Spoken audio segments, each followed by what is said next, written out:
আল্লাহ মালাকুল মাউত কে বলবেন, মালাকুল মাউত কি অবস্থা? বলবে সব শেষ। মাইয়াব্বা, কে বাকি?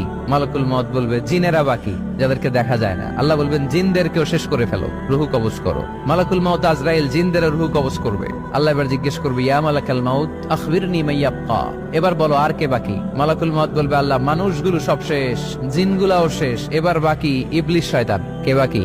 ইবলিসরেও শেষ করো, ইবলিসও শেষ। আল্লাহ আবার জিজ্ঞেস করবেন, ইয়া মালাকাল মাউতি মাইয়াব্বা, আর কে বেঁচে আছে বলো? মালাকুল মাউত বলবে, আল্লাহ আপনার কথা অনুযায়ী পৃথিবীর সব মানুষের রুহু কবজ করলাম, সব জিনদের রুহু কবজ করলাম, ইবলিসের রুহু কবজ করলাম, এখন আছে শুধু ফেরেশতা। আছে কারা? যাও ফেরেশতাদের রুহু কবজ করো। ফেরেশতাদের রুহু কবজ হয়ে যাবে। এবার আল্লাহ জিজ্ঞেস করবেন, ইয়া মালাকাল মাউত আখবিরনি মাইয়াব্বা। মালাকুল মাউত বলবে, আল্লাহ আপনার কথা মতো ধরে ধরে সব শেষ, ফেরেশতাও শেষ, 4 জন ছাড়া। কয়জন ছাড়া? জোরে বলেন, কয়জন ছাড়া?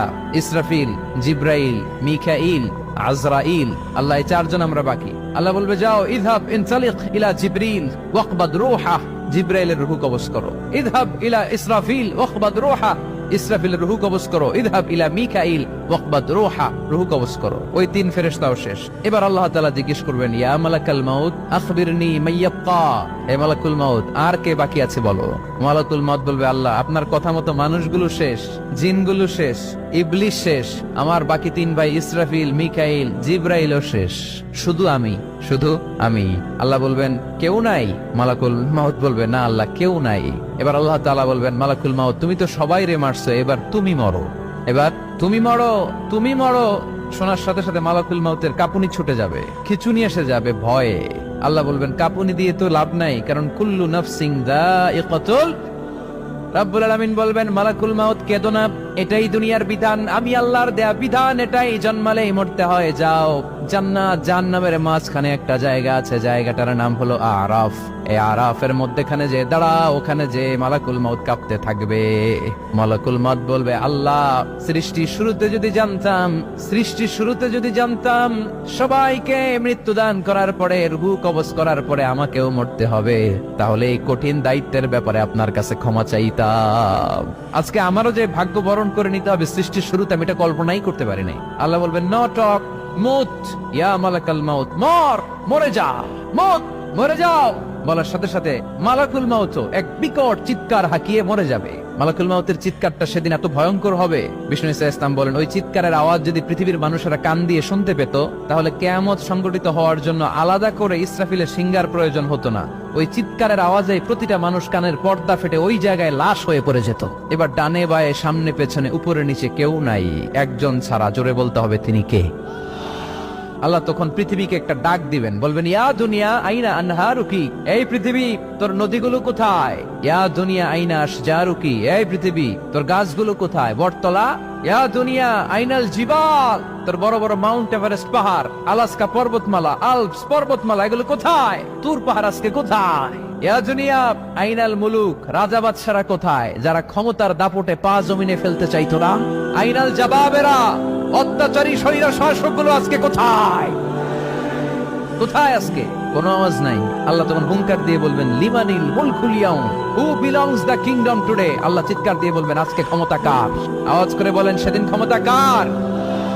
আল্লাহ সেদিন প্রশ্ন করে নিজেই নিজের প্রশ্নের উত্তর দিবেন, লিমানিল মুলকুল ইয়াউমা লিল্লাহিল ওয়াহিদিল কাহ্হার।